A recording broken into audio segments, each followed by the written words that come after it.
the right wing has the vast majorities of the dummies, and that's by design.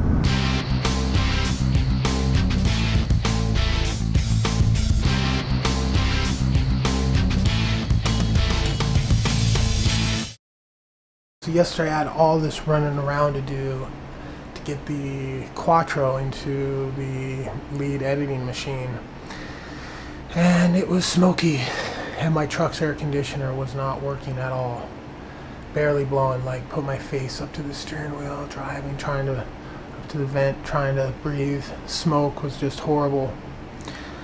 All these extra errands I had to run, go to Best Buy twice, go to two banks, do all this extra stuff, all no air conditioning, brutal, smoky.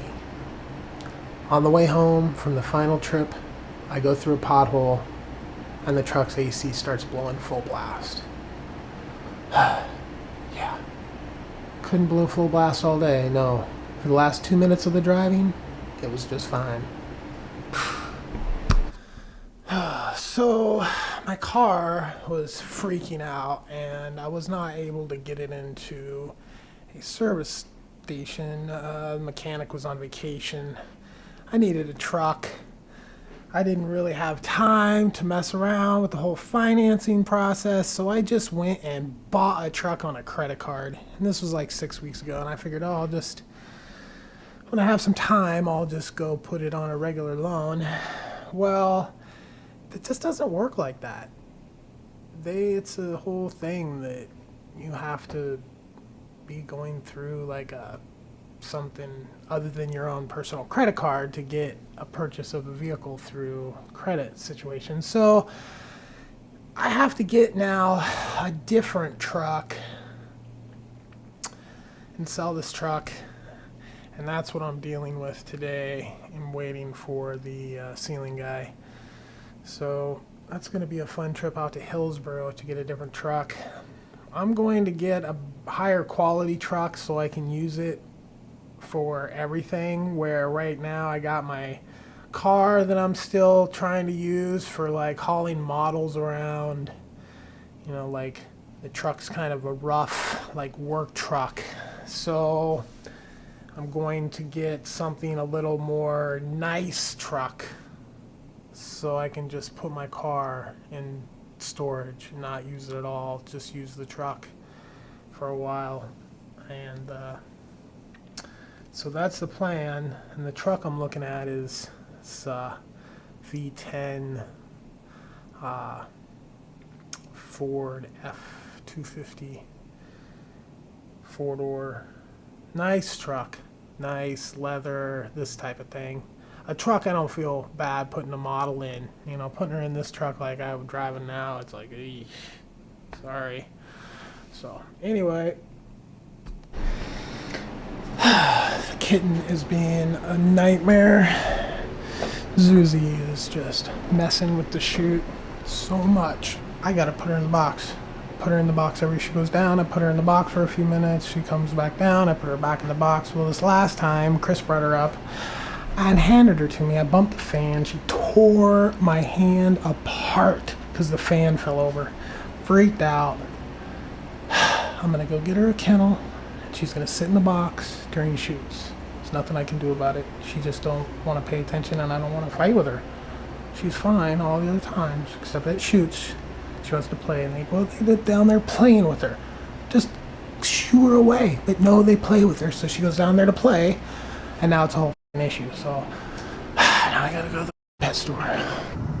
So somebody called in about a truck passing somebody in a non-passing lane or something. So I saw this guy park the cop on the side of the road, and I was going probably about 64 miles an hour. So I slowed down to like 61 and just totally drove fine the whole way. And then he just pulled me over when this thing got to be a double lane. And he's like, somebody called you in and you were touching the white line. And I was like, okay, whatever you say. And so he checked my insurance. I Alrighty, there's that back for you. So like I said, the whole white line thing, it's probably because it's a little bit windy and your truck's lifted. So that could be why. I mean, it's a couple times, not a big deal. But, and then like I said, the other complaint, I mean, it's a complaint, so it is what it is. They said you passed on the yellow. I wasn't there, so I can't hold you accountable for that. So I honestly have no idea what they're talking about. Yeah. So I apologize that it interrupted your night. So. That's all right. Yeah, some people just get grumpy and they're like, oh, well. I have passed people. I don't think I passed anybody in a place that I wasn't supposed to. So. Yeah. All right. I appreciate it. Have a good night. Thank you. So I seem to, I don't know. That was kind of weird. Like, somebody called in, I guess a truck with my, I don't know. You know how many white trucks I see out here driving? I see so many white trucks. So somebody called in a white truck passing. Yeah, it sure is nice. Somebody calls in somebody and wastes their f***ing time. Yeah, lovely. I like when they have extra road on the outside of the white lines on the roads, because I like to drive on the white line because there's no road on the other side of the white line and you're pretty much screwed. This is a lot more complicated driving than most driving. These littler roads out rural, they're like a lot smaller. It's basically like the more they're well, it's not even more, the same amount of traffic on this one as there's been every other road I've been on, but it's smaller road. Have to pay closer attention. So I'm finding it challenging to stop and then engage with my destination and then come back to this and remember where I had left off. And I don't have an easy way to look at the footage. I mean, like to download the whole clip to my phone would just be a long time. If I was rolling for a long time and then I wanted to hear what I had just said, I'd have to download that entire clip and then try to get to the end, and yeah, that would just take forever. So what I did last time was I have my laptop, pop the card out of the camera into the laptop, get to the last clip, find out where I was, listen to a minute, and then go. Okay. That is a little complicated to do every single time I stop and go. This is making this a little bit more difficult. Now, I wouldn't be so annoyed about the situation had that other situation just not have happened that just screwed me out of that huge long time that I could have been rolling, but I had to stop rolling because the battery died and the app wasn't synced, so I didn't know. And yeah, so now I'm just running around town. That's difficult to shoot quickie stuff. If I'm going to be in the car for like, I'd say like a half an hour, probably realistically, and then if I have to stop for longer where I'm going to have to get back and like, yeah. So that's just a little update how it is to record on the road, the trials and tribulations. My clamps aren't holding on. Well, I guess I'm getting about 50% clamp hold. This one in the drink holder, it pops off. The one up there in the drink holder, again, compartment, just a different drink holder compartment. That one holds on a little better. That one's really the most important because the whole entire camera tripod was walking away. Like just slowly moving away. So now it seems to be holding pretty good in the same place. And yeah, I still would like an actual mounting system so I could have people sit in the driver's seat while the camera's mounted. That's going to be phase 2.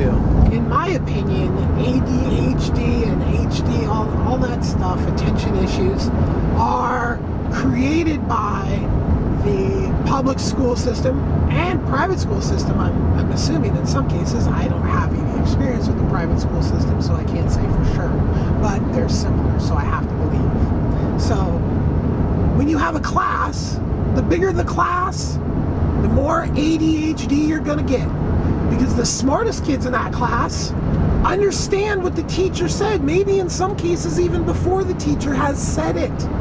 He wrote it on the board or whatever. Well, the teacher's not teaching those kids. He's teaching him or her is teaching the stupidest kid in the class, the kid that's not getting it, okay? So meanwhile, you got a kid that's really smart. He already understands. But meanwhile, the teacher's repeating themselves. You know, nobody wants to hear something they already freaking know, just said over and over again, right back to back. Sure, that knowledge needs to be re-implanted, but we're not talking about 5 seconds later. If you got it, you got to move on, or else you stagnate, and that's it. And then you get the ADHD, all those D's and stuff. A time when the American soul had been devastated by Vietnam, right? A war that nobody wanted to go to in the first place, that we weren't gonna go to. The President Kennedy wasn't gonna put us in that war, so they whacked him and put us in that war just because they wanted a war. They just needed that war to happen, to have their warriors, to have their military-industrial complex coffers continued, because if you have just peace and peace and peace, then who the remembers how to kill people and fight the wars? You gotta have the wars, or else you're not gonna have the wars. Yeah. Anyway, so the country's soul was totally devastated. People go to war, turn into killers, and then they come home and beat the out of their kids, like as a sadistic sport in some cases. And they're just free reign to have as many kids as they want and just treat them like bloody hell. Yeah, that was the normal thing though. Back then, you didn't think like, oh, if you're gonna beat me up, the cop's gonna come get you, you know. That just wasn't the case. When the teachers asked me how come I had a giant slap mark on my face, I made up a story to cover it up. Obviously, because there was some sort of potential repercussions. So, yeah. That was the way it was back in the 70s and the 80s. It wasn't too long before that they outlawed lead gas and lead paint. They've proven that lead is increased violent tendencies, and you know, just like everybody's being sprayed down with lead, they got lead in the paint, this is lead all over, and they're just violent, and it just is the way it is, you know. But yeah, we don't need the EPA. Yeah, we do. We need the protections of, anyway, separate conversation. Definitely. It's a good thing we're not all breathing leaded gas anymore, right? 90s were so violent. Yeah, because that was when all the kids that had been eating lead paint for breakfast and breathing leaded gas growing up became big enough to just do whatever they wanted to do. And they just went buck wild. That's so random how the military, like, the best, the brightest, go die, you inferior, stay home and impregnate all the women. Seriously? That's how we do it? It's a horrible idea. Like, we had this nature store that was around since the 80s. Like, that was way advanced beyond its time in grocery stores, probably around the whole country. I don't have experience around the whole country, but it was a very progressive grocery store in the types of foods that it stocked. So this store then fell apart for some reason, and some Texas store is able to come into Portland, Oregon, like the epicenter of the natural grocery store, and actually able to get a hold and do it right and beat all this local grocery stores that had been here. In my opinion, they did it way better. And nature's, you know, they should have evolved into something better, but it's always the managers. It's always the managers of the companies. You either have the vision or you don't. Cutting public school. This is the, you know, I could really go off, but this is all by design.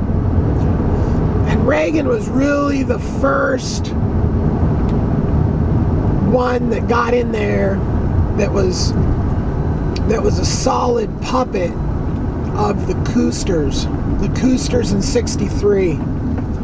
So their whole thing was to cut education after, you know, get the country dumbed down, and because dumb most frequently goes to the right. The right wing has the vast majorities of the dummies, and that's by design, right? They know this. The CIA knows this. The CIA's whole thing is just to push uber right-wing policies. But I actually witnessed a transformation. I saw what it was before. And so I was taking all kinds of stuff in grade school, and then in junior high school there wasn't that much stuff. They had cut like most of the sports down to junior high. I think there was only baseball and basketball. I think that was it. They had cut out everything else. They had these, like, maybe one school in the school district would have a wrestling team or something like that. And every kid in the whole district would go to that one school to be on the wrestling team. That kind of stuff, you know, where every school used to have one before. Not that wrestling's the greatest thing, it's just programs are important for kids, and it wasn't the physical ones the only ones that were being cut. They were cutting everything. They were making classroom sizes bigger, cutting teachers, okay? This is the problem. You can go look at my videos about a resource-based economy and how number one should be education. I think we see things like that stupid karate company getting traction, and violent douchebags getting their hands on little kids to pick on and abuse, because the school system was cut and there wasn't those programs being provided by the schools anymore. See how that works, right? So, oh, the private sector will take up, yeah, right, the private sector minds. Bunch of violent fucking douchebags that pick on kids. That's what the equation is. When you cut the school budget, you get fucking stupid, period. The fucking private sector ain't gonna take up the slack. No. They love stupid people because they have to pay them less.